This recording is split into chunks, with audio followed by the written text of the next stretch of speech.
So hello students बच्चे ਆਪਾਂ ਕਾਰਬੋਕਸਿਲਿਕ acids ਦੇ MCQ ਸਟਾਰਟ ਕਰਨੇ ਆ। ਮੈਂ ਤੁਹਾਨੂੰ ਕਿਹਾ ਸੀ ਕਿ ਕਾਰਬੋਕਸਿਲਿਕ ਐਸਿਡਸ ਨੂੰ ਰਿਵਾਈਜ਼ ਕਰ ਲਿਓ। So now we shall start off with the questions of carboxylic acids. So have a look at question number 1।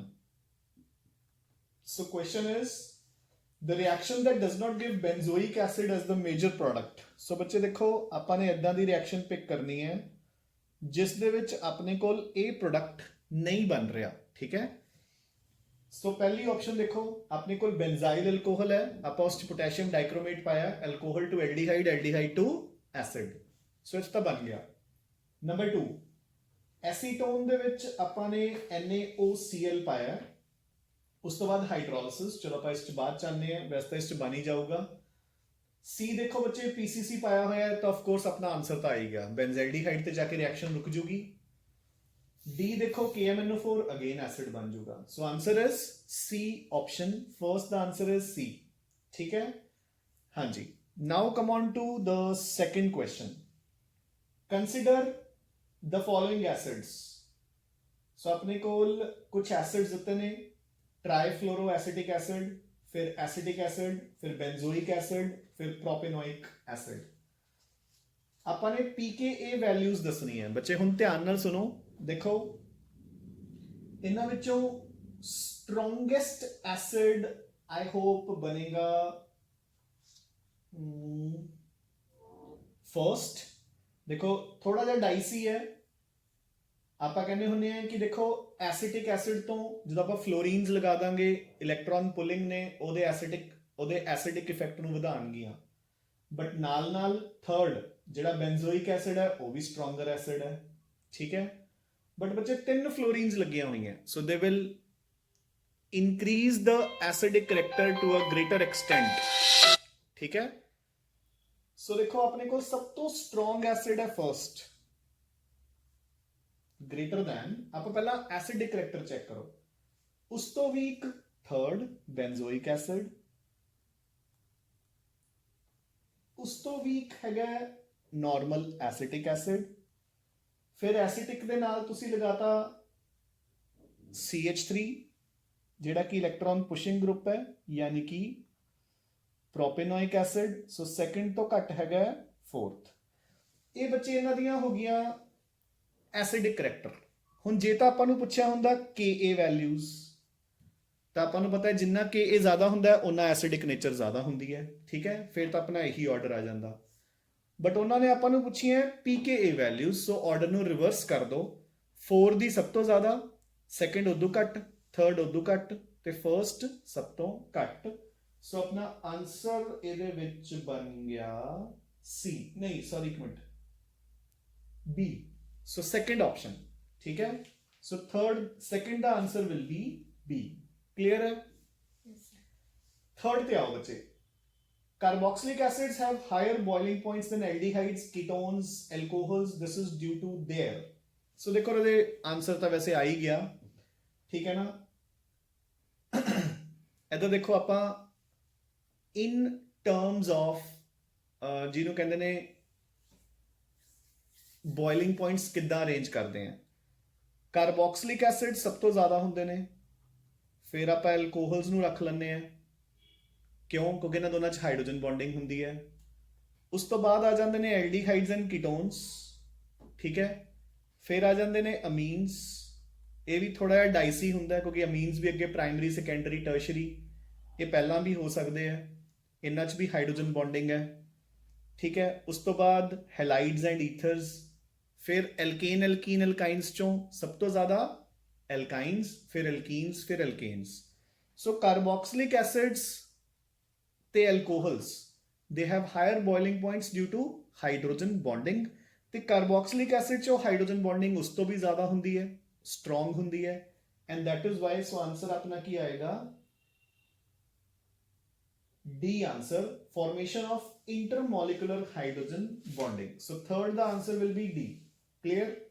Now, which of the following reagents is used to distinguish between phenol and benzoic acid? Very good question बच्चे, ये मैं सुनो frequently देना होना है। देखो इधर सुनो मैं की क्या सी कि देखो याद करो कि अगर फिनोल ਤੇ ਕਾਰਬੋਕਸਿਲਿਕ ਐਸਿਡ ਨੂੰ ਆਪਾਂ ਨੇ ਡਿਸਟਿੰਗੁਇਸ਼ ਕਰਨਾ ਹੈ। ਜਿਹੜਾ ਫਿਨੋਲ ਦਾ ਟਿਪੀਕਲ ਟੈਸਟ ਹੁੰਦਾ ਹੈ, ਆਪਾਂ ਦੋ ਟੈਸਟ ਯਾਦ ਕਰੋ। ਅਰਸ਼, ਕਿਹੜਾ ਹੁੰਦਾ ਕਾਰਬੋਕਸਿਲਿਕ ਐਸਿਡ ਦਾ typical test? Carbon dioxide release. ਹਾਂਜੀ, sodium bicarbonate test, brisk effervescence of CO2। Phenol ਦਾ ਕਿਹੜਾ ਹੁੰਦਾ ਟਿਪੀਕਲ?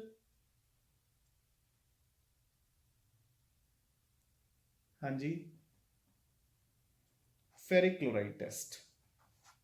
ਕਿਹੜੀ ਕਲਰੇਸ਼ਨ ਬਣਦੀ ਹੈ? Wallet colour. ਕਾਰਬੋਕਸਿਲਿਕ ਐਸਿਡ ਉਹਦੇ ਵਿੱਚ ਦੇਖੋ ਟੈਸਟ ਤਾਂ ਸੇਮ ਦੇਊਗਾ ਹੀ, ਕਿਉਂਕਿ ਐਸਿਡਿਕ ਕਰੈਕਟਰ ਦਾ ਟੈਸਟ ਹੁੰਦਾ ਹੈ। ਦੇਖੋ ਨਾ ਬੱਚੇ, ਫਿਨੋਲ ਲਈ ਆਪਾਂ ਨੇ ਕਿਹੜੇ ਕਿਹੜੇ ਟੈਸਟ ਕੀਤੇ ਸੀ? ਨੰਬਰ 1 ਲਿਟਮਸ, ਤਾਂ ਲਿਟਮਸ ਤਾਂ ਇੱਥੇ ਫੇਲ ਹੈ। ਫਿਨੋਲ ਵੀ ਐਸਿਡਿਕ, ਇਹ ਵੀ ਐਸਿਡਿਕ। FeCl3 ਦੇ ਵਿੱਚ ਕੀ ਹੁੰਦਾ? ਦੇਖੋ ਫਿਨੋਲ ਦੇ 3H ਹਟ ਕੇ ਉਹਨਾਂ ਦੀ ਜਗ੍ਹਾ ਤੇ Fe ਆ ਜਾਂਦਾ ਹੈ, ਤਾਂ ਉਹੀ ਬੈਂਜ਼ੋਇਕ ਐਸਿਡ 'ਚ ਵੀ ਹੋਊਗਾ, C6H5COO ਹੋਲ ਥਰਾਈਸ Fe। ਠੀਕ ਹੈ, ਇੱਥੇ ਬਣ ਗਿਆ ਫੈਰਿਕ ਫੀਨੋਕਸਾਈਡ, ਇੱਥੇ ਬਣ ਗਿਆ ਫੈਰਿਕ ਬੈਂਜ਼ੋਏਟ। ਬਸ ਇਹ ਪਰਪਲ ਕਲਰ ਹੈ, ਇਹ ਰੈੱਡ ਕਲਰ ਹੈ। ਆਪਾਂ ਕਲਰ ਦੇ ਬੇਸ ਤੇ ਡਿਸਟਿੰਗੁਇਸ਼ ਕਰ ਲੈਂਦੇ ਹਾਂ। ਠੀਕ ਹੈ, ਨਾਓ ਕਮ ਔਨ ਟੂ, ਸੋ ਆਪਣੇ ਕੋਲ ਇੱਥੇ ਆਨਸਰ ਆਊਗਾ ਬੱਚੇ 4th ਦਾ D part, neutral FeCl3। 5th ਤੇ ਆਓ। So the product of acidic hydrolysis of P and Q can be distinguished by, so ਆਪਾਂ ਇਹਨਾਂ ਦੀ acidic hydrolysis ਕਰਾਂਗੇ ਤੇ ਆਪਾਂ ਉਸ ਨੂੰ distinguish ਕਰਨਾ ਹੈ ਬੱਚੇ। ਕਿੱਦਾਂ distinguish ਕਰਾਂਗੇ? ਸੋ ਦੇਖੋ ਆਪਣੇ ਕੋਲ ਜੋ P ਹੈਗਾ ਉਹ ਹੈਗਾ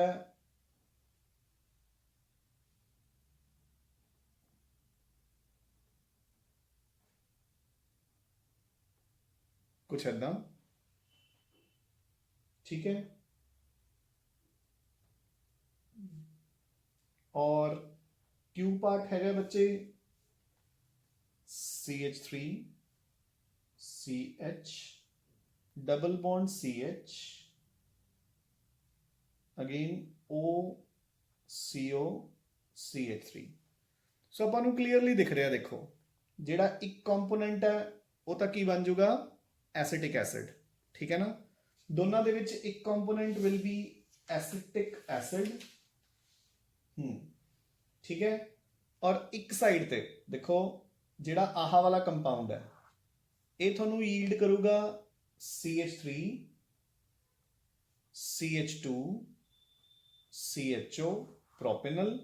इधरों अपने को देखो की बन रहा है CH2 double bond C OH CH3, ਇਹਦੀ ਹੋ ਜੂਗੀ ਟੋਟੋਮੈਰਿਜ਼ਮ, ਇੱਥੇ ਆ ਜੂਗਾ H ਡਬਲ ਬੌਂਡ ਇੱਥੇ, ਸੋ ਇੱਥੋਂ ਬਣ ਜੂਗਾ CH3 CO CH3।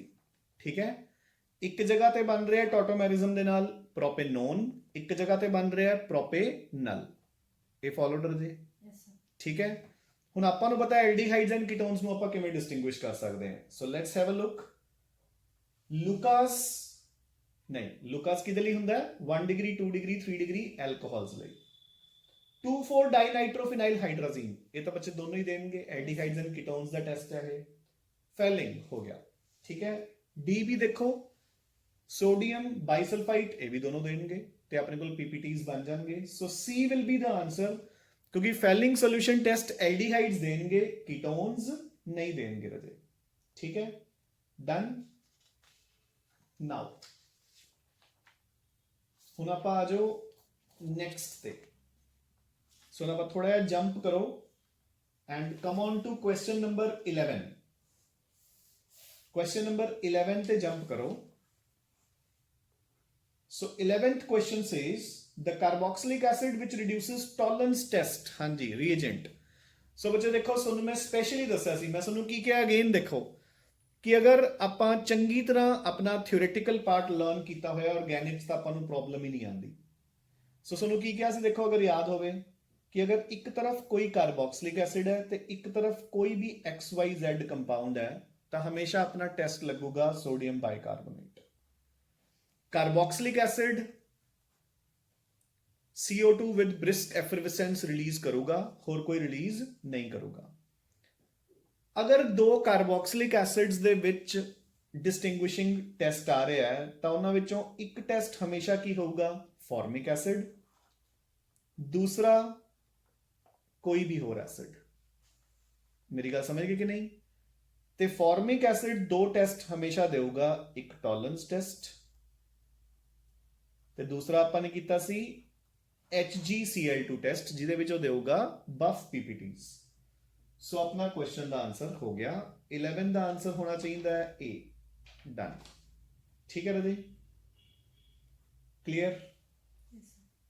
ਹਾਂਜੀ, ਕੁਐਸਚਨ ਨੰਬਰ 12 ਤੇ ਨਿਗਾਹ ਮਾਰੋ। Glacial acetic acid is obtained by, ਚਲੋ ਇਹ ਤਾਂ ਖੈਰ ਕ੍ਰੈਮਿੰਗ ਵਾਲਾ ਪਾਰਟ ਹੀ ਹੈ। ਇਹਦੇ ਚ ਤੁਸੀਂ ਆਨਸਰ ਹੋਊਗਾ, ਪਹਿਲਾਂ ਕ੍ਰਿਸਟਲਾਈਜੇਸ਼ਨ ਕਰਾਂਗੇ, ਫਿਰ ਸੈਪਰੇਸ਼ਨ ਐਂਡ ਦੈਨ ਮੈਲਟਿੰਗ। ਠੀਕ ਹੈ, ਪਹਿਲਾਂ ਉਹਦੇ ਕ੍ਰਿਸਟਲਸ ਬਣਾ ਕੇ ਫਿਰ ਆਪਾਂ ਸੈਪਰੇਟ ਕਰਕੇ ਫਿਰ ਆਪਾਂ ਉਸਨੂੰ ਮੈਲਟ ਕਰ ਲਾਂਗੇ। ਸੋ ਆਨਸਰ ਵਿਲ ਬੀ 12 ਦਾ answer I think B। Yes, ਠੀਕ ਹੈ। Now come on to 13th। when salicylic acid is distilled with zinc dust, the product obtained is, ਹਾਂਜੀ ਬੱਚੇ ਦੇਖੋ ਜ਼ਰਾ ਕਿੰਨਾ ਵਧੀਆ ਕੁਐਸਚਨ ਹੈ। ਆਪਣੇ ਕੋਲ ਸੈਲੀਸਾਈਲਿਕ ਐਸਿਡ ਹੈ, ਯਾਦ ਹੈ ਨਾ ਸੈਲੀਸਾਈਲਿਕ ਐਸਿਡ ਕੀ ਹੁੰਦਾ ਹੈ? ਜਦੋਂ ਕਾਰਬੋਕਸਿਲਿਕ ਐਸਿਡ ਤੇ OH ਗਰੁੱਪਸ ਆਰਥੋ ਪੋਜੀਸ਼ਨ ਤੇ ਹੁੰਦੇ ਨੇ, ਆਪਾਂ ਉਹਦੇ ਵਿੱਚ ਜ਼ਿੰਕ ਡਸਟ ਪਾਇਆ। ਉਹ ਕਹਿੰਦੇ ਕਿ ਪ੍ਰੋਡਕਟ ਕੀ ਹੋਊਗਾ? ਹਾਂਜੀ, ਕੀ ਰੋਲ ਸੀ ਜ਼ਿੰਕ ਡਸਟ ਦਾ? ਯਾਦ ਹੈ? ਇੱਧਰ ਦੇਖੋ, ਜਦੋਂ ਆਪਣੇ ਕੋਲ ਫਿਨੋਲ ਹੁੰਦਾ ਹੈ ਆਪਾਂ ਉਹਦੇ ਜ਼ਿੰਕ ਡਸਟ ਪਾਉਂਦੇ ਆ, ਉਹ O ਨੂੰ ਲੈ ਜਾਂਦਾ ਹੈ ਤੇ ਆਪਣੇ ਕੋਲ ਬੈਂਜ਼ੀਨ ਬਣ ਜਾਂਦੀ ਹੈ, ਰਿਡਕਸ਼ਨ। ਤੇ ਇੱਥੇ ਵੀ ਇਹ ਸੇਮ ਕੰਮ ਕਰੂਗਾ, O ਗਿਆ, ਕੱਲਾ COOH ਰਹਿ ਗਿਆ, so benzoic acid. D answer. So 13 will be D। Done. ਠੀਕ ਹੈ, ਆ ਜਾਓ next. So have a look at question number 14 ਬੱਚੇ। क्वेश्चन नंबर 14 पे आओ। इट सेज अपने पास एसिटिक एसिड है, आप उस लिथियम एल्यूमिनियम हाइड्राइड पाया, यानी कि रिडक्शन की है ओदी। ठीक है, गल ही नहीं बनी। नहीं रजे, उन्होंने लिखा A+ एसिटिक एसिड, तो ये तो पॉसिबल ही नहीं है। वेट वेट वेट वेट, ਜੇ ਇਹ ਲੀਥੀਅਮ ਐਲੂਮੀਨੀਅਮ ਹਾਈਡਰਾਈਡ ਦੇ ਨਾਲ ਐਸਿਟਿਕ ਐਸਿਡ ਕਿਵੇਂ ਬਣ ਜਾਊਗਾ? ਤਾਂ ਪੋਸੀਬਲ ਹੀ ਨਹੀਂ ਹੈ। ਜਾਂ ਫਿਰ ਐਸਟਰ ਹੋਣਾ ਚਾਹੀਦਾ ਪਹਿਲਾਂ, ਹਨਾ?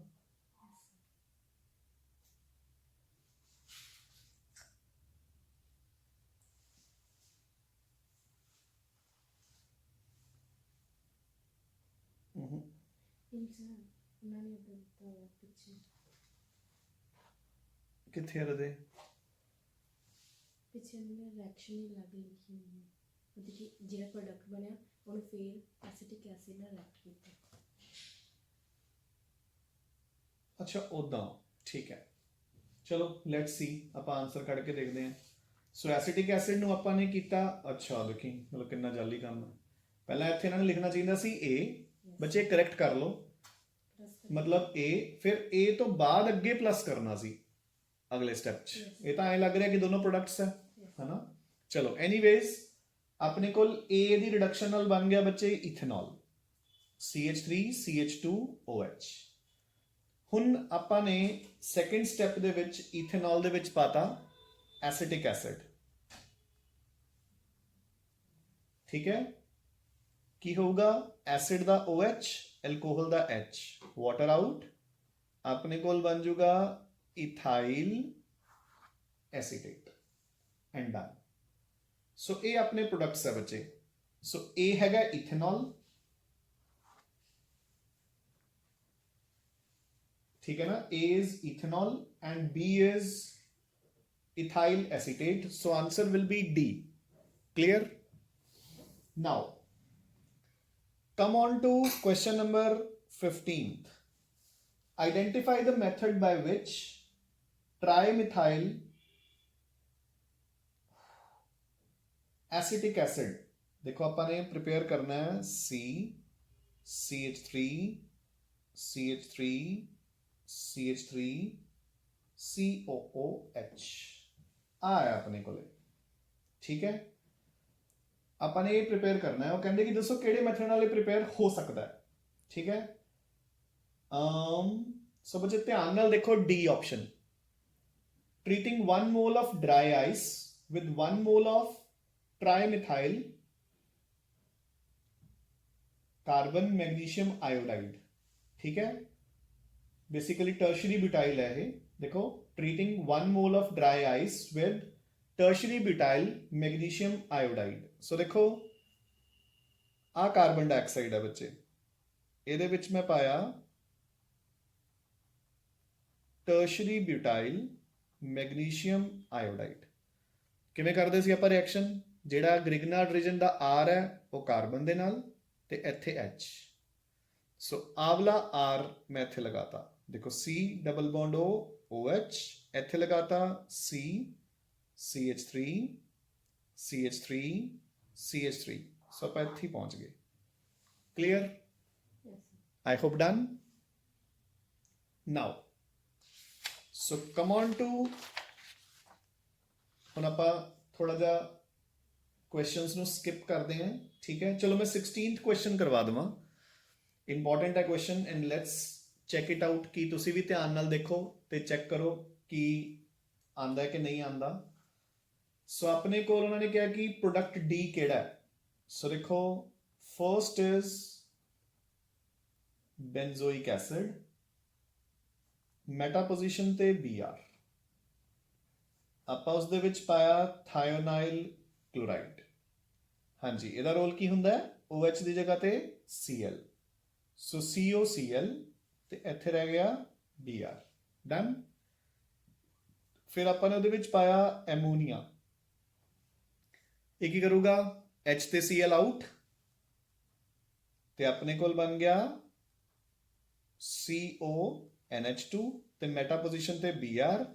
ਜਿਹੜਾ Br ਹੈ ਉਹ ਐਮੋਨੀਆ ਦੇ H ਨਾਲ ਬਾਹਰ ਨਹੀਂ ਜਾਊਗਾ ਕਿਉਂਕਿ ਉਹ ਰਿੰਗ ਦੇ ਨਾਲ ਡਾਇਰੈਕਟਲੀ ਅਟੈਚਡ ਹੈ, so it will be less reactive due to partial double bond character. ਹਾਂਜੀ ਬੱਚੇ, ਹੁਣ ਅਗਲਾ ਸਟੈਪ ਮੈਨੂੰ ਦੱਸੋ ਜ਼ਰਾ, ਹੈ ਕੋਈ ਦਿਮਾਗ 'ਚ? ਹਾਂਜੀ ਅਰਸ਼, ਕਿਹੜੀ ਰਿਐਕਸ਼ਨ ਹੈ ਇਹ?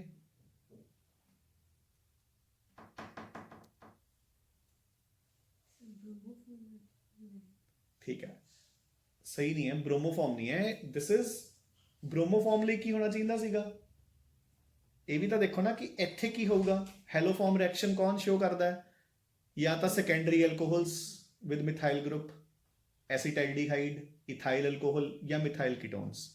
ਇਹ ਕਿਹੜੀ ਰਿਐਕਸ਼ਨ ਹੈ, ਹੌਫਮੈਨਸ ਬ੍ਰੋਮੇਮਾਈਡ ਰਿਐਕਸ਼ਨ। ਠੀਕ ਹੈ, ਸੋ ਜਿਹੜਾ CO ਹੈ ਉਹ ਆਊਟ ਹੋ ਜਾਊਗਾ, ਉਹਦੀ ਜਗ੍ਹਾ ਤੇ NH2 ਰਹਿ ਜਾਊਗਾ ਤੇ ਮੈਟਾ ਪੋਜੀਸ਼ਨ ਤੇ Br। ਸੋ ਆਨਸਰ ਚੈੱਕ ਕਰੋ, answer will be D। So 16 the answer D ਆ ਗਿਆ ਬੱਚੇ। ਕਲੀਅਰ? ਸੋ ਆਪਾਂ ਕੁਝ ਕੁਐਸਚਨਸ ਹੁਣ ਸਕਿਪ ਕਰਦੇ ਹਾਂ ਅਗੇਨ। ਠੀਕ ਹੈ, now come on to question number 21, 21st ਤੇ ਆ ਜਾਓ ਬੱਚੇ। ਸੋ ਇਹ ਕਹਿ ਰਹੇ ਨੇ, which of the following carboxylic acids undergoes decarboxylation easily? Question number 21। ਉਹ ਕਹਿੰਦੇ ਕਿ ਆਪਣੇ ਕੋਲ ਕਾਰਬੋਕਸਿਲਿਕ ਐਸਿਡ ਹੈ। ਦੇਖੋ ਬੱਚੇ, ਡੀਕਾਰਬੋਕਸਿਲੇਸ਼ਨ ਦਾ ਮਤਲਬ ਇਹ ਹੁੰਦਾ ਕਿ ਆ ਕਾਰਬੋਕਸਿਲਿਕ ਐਸਿਡ ਹੈ, ਇਹਦੇ ਚੋਂ CO2 ਬਾਹਰ ਕੱਢੀ ਤੇ ਆਪਣੇ ਕੋਲ ਆ ਰਹਿ ਗਿਆ। Removal of this CO2 is called decarboxylation. ਤੇ ਇੱਕ ਸਿੰਪਲ ਫੰਡਾ ਦੱਸਦਾ ਇਹਦੇ ਵਾਸਤੇ, ਆਲਵੇਜ਼ ਰਿਮੈਂਬਰ ਕਿ ਜਿੱਥੇ ਵੀ COOH ਗਰੁੱਪ ਲੱਗਿਆ ਹੈ ਉਹਦੇ ਚ ਇੱਕ ਕਾਰਬਨ ਦੇ ਗੈਪ ਤੇ ਅਗਰ ਕਾਰਬੋਨਾਈਲ ਗਰੁੱਪ ਹੈ, ਠੀਕ ਹੈ, ਤਾਂ ਉਹਦੀ ਡੀਕਾਰਬੋਕਸਿਲੇਸ਼ਨ ਮੋਸਟ ਈਜ਼ੀਲੀ ਹੋਊਗੀ। ਹੁਣ ਤੁਸੀਂ ਆਪਸ਼ਨਸ ਪਿਕ ਕਰ ਲਓ, ਹੋਗੀ ਪਿਕ। ਸੋ ਪਹਿਲੀ ਆਪਸ਼ਨ ਹੀ ਪਈ ਹੈ ਆਪਣੇ ਕੋਲੇ। ਡਨ। ਸੋ 21st ਦਾ answer should be A and done. ਠੀਕ ਹੈ, now come on to question number 23rd। So 23rd question says, ਆਪਣੇ ਕੋਲ ਇੱਕ ਕੰਪਾਊਂਡ ਹੈ X, ਮੈਂ ਉਸ ਦੇ ਵਿੱਚ PCl5 ਪਾਇਆ, ਮੇਰੇ ਕੋਲ ਬਣ ਗਿਆ C2H5Cl। ਹੁਣ PCl5 ਦਾ ਰੋਲ ਕੀ ਹੁੰਦਾ ਹੈ, OH ਦੀ ਜਗ੍ਹਾ ਤੇ Cl ਲੈ ਕੇ ਆਣਾ। ਸੋ X ਕੀ ਬਣ ਗਿਆ, C2H5OH। ਡਨ। ਹੁਣ ਉਹਨਾਂ ਨੇ ਕਿਹਾ ਇੱਕ ਕੰਪਾਊਂਡ ਹੈ ਮੇਰੇ ਕੋਲ Y, ਮੈਂ ਉਹਦੇ ਵਿੱਚ PCl5 ਪਾਇਆ ਤੇ ਮੇਰੇ ਕੋਲ ਬਣ ਗਿਆ CH3COCl, ਤਾਂ ਉਹ ਕੰਪਾਊਂਡ ਬਣ ਗਿਆ CH3COOH। ਸੋ ਆਨਸਰ ਹੋ ਗਿਆ ਆਪਣਾ X and Y are C option। So 23rd the answer is C। ਠੀਕ ਹੈ। ਇੱਕ ਨਾ ਬੱਚੇ ਜਦੋਂ ਵੀ ਤੁਸੀਂ ਆਨਸਰ ਸੋਲਵ ਕਰਦੇ ਹੁੰਦੇ ਹੋ, ਦੇਖੋ 2 ਸਟੈਪਸ ਜ਼ਰੂਰ ਫੋਲੋ ਕਰਿਆ ਕਰੋ। ਪਹਿਲਾਂ ਖੁਦ ਸੋਲਵ ਕਰਿਆ ਕਰੋ, ਉਸ ਤੋਂ ਬਾਅਦ ਜਿਹੜਾ ਵੀ ਤੁਹਾਡਾ ਆਨਸਰ ਆਵੇ, ਚਾਹੇ ਤੁਸੀਂ 101% ਸ਼ੋਰ ਹੋ, ਉਸ ਨੂੰ ਟੈਲੀ ਜ਼ਰੂਰ ਕਰਿਆ ਕਰੋ। ਤੇ ਜੇ suppose you are pretty confident of your answer, ਤੇ ਜੇ ਬੁੱਕ ਦੇ ਵਿੱਚ ਆਨਸਰ ਤੁਹਾਡਾ ਮੈਚ ਨਹੀਂ ਕਰ ਰਿਹਾ, ਤਾਂ ਉਹਨੂੰ ਆਪਣੇ ਡਾਊਟਸ 'ਚ ਪੁੱਛਿਆ ਕਰੋ। ਰੀਜ਼ਨ ਬੀਇੰਗ ਕਿ ਬੱਚੇ ਕਈ ਵਾਰ ਬੁੱਕਸ ਦੇ ਵਿੱਚ ਮਿਸਪ੍ਰਿੰਟਿੰਗ ਵੀ ਹੁੰਦੀ ਹੈ। ਠੀਕ ਹੈ ਨਾ। ਐਂਡ ਕਈ ਵਾਰ ਬੱਚਿਆਂ ਨੂੰ ਕੀ ਹੁੰਦਾ ਹੈ ਕਿ ਸਰ ਐਕਸਪਲੇਨੇਸ਼ਨ ਦਿੱਤੀ ਹੋਈ ਹੈ, ਕਈ ਵਾਰ ਬੁੱਕ ਵਾਲੇ ਕੀ ਹੈ ਗਲਤ ਆਨਸਰ ਨੂੰ ਵੀ ਐਕਸਪਲੇਨ ਕਰ ਦਿੰਦੇ ਆ। ਠੀਕ ਹੈ ਨਾ।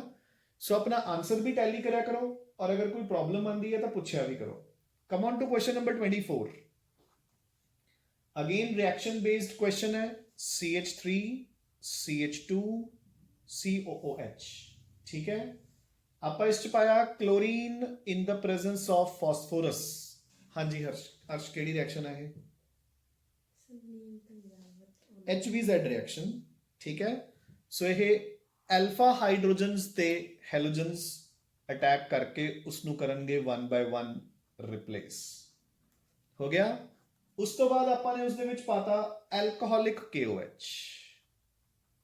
ਐਲਕੋਹਲਿਕ KOH ਕੀ ਕਰੂਗਾ ਬੱਚੇ? K ਦੇ ਨਾਲ Cl ਇੱਥੋਂ ਆਊਟ, OH ਦੇ ਨਾਲ H ਨਾਲ ਵਾਲਾ ਆਊਟ। ਸੋ ਮੇਰੇ ਕੋਲ ਬਣ ਗਿਆ ਕੁਝ ਐਦਾਂ ਦਾ ਪ੍ਰੋਡਕਟ ਜਿਸ ਨੂੰ ਆਪਾਂ ਬੋਲਦੇ ਹਾਂ ਐਕਰਾਈਲਿਕ ਐਸਿਡ, ਕਾਮਨ ਨੇਮ। ਠੀਕ ਹੈ। So answer should be B। So 24 is B। Clear and done। ਹਾਂਜੀ 25th क्वेश्चन देखो। सो इजी क्वेश्चन है बिल्कुल। It says the product formed as a result of, so अपने को CH3MgBr है, ਆਪਾਂ ਉਸ ਦੇ ਵਿੱਚ ਪਾਇਆ CO2 followed by hydrolysis। ਸੋ ਬੱਚੇ ਜਿਹੜਾ R ਹੈ ਉਹਨੂੰ ਕਾਰਬਨ ਦੇ ਨਾਲ ਲਗਾ ਦਿਓ, ਤੇ ਜਿਹੜਾ O ਹੈ ਉਸ ਨੂੰ H ਕਰ ਦਿਓ। So acetic acid is your answer. So answer is D। ਠੀਕ ਹੈ। ਸੋ ਦੇਖੋ ਇਸ ਦੇ ਵਿੱਚ ਟੋਟਲ ਕੁਐਸਚਨਸ ਆ 67। 25 ਤੱਕ ਮੈਂ ਤੁਹਾਨੂੰ ਲਗਭਗ 15 ਕੁਐਸਚਨ ਸੋਲਵ ਕਰਵਾਤੇ हैं। ਸੋ 30 ਤੱਕ ਬਾਕੀ ਕੁਐਸਚਨਸ ਤੁਸੀਂ ਸੋਲਵ ਕਰਨੇ ਹੈ ਟਿਲ 3030। ਜਿੰਨੇ ਵੀ ਡਾਊਟਸ ਹੈ ਉਹ ਤੁਸੀਂ ਆਪਣੇ ਕੱਲ 4 ਵਜੇ ਤੋਂ ਪਹਿਲਾਂ ਪੋਸਟ ਕਰ ਦੇਣੇ ਹੈ। ਠੀਕ ਹੈ। ਤੇ ਉਹ ਡਾਊਟ ਸੋਲਵ ਕਰਨ ਤੋਂ ਬਾਅਦ ਬਾਕੀ ਦੇ ਕੁਐਸਚਨਸ ਮੈਂ ਸੋਲਵ ਕਰਵਾਉਂਗਾ। ਠੀਕ ਹੈ। In case